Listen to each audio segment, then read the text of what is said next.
And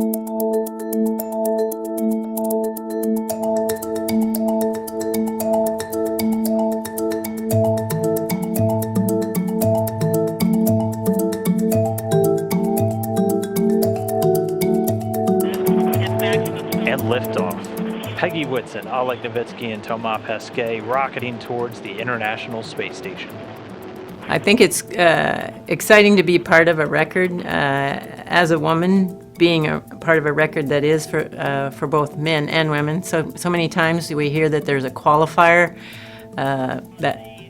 leading woman astronaut for spacewalks, etc. And it's nice to have a record that you don't have to have that qualifier. And I think when we don't have to ask the question anymore, I think then, men and women will be equal, but this is kind of a part of a process to get us to that point so that there won't be a qualifier. It'll just be who has that record. Growing up, for me, there have been a couple of times in my life when someone told me that maybe I didn't need to become an astronaut, a very famous scientist.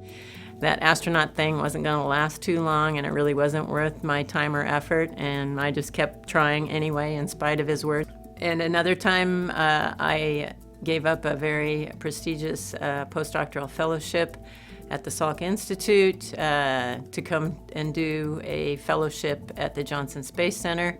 And that professor that had offered me the fellowship said I was making the biggest mistake of my life. It turns out maybe he wasn't right.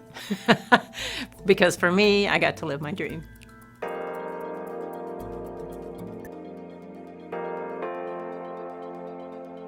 I think probably one of the most important messages that I can give to women, young and old, is to try and strive to be more than you think you can.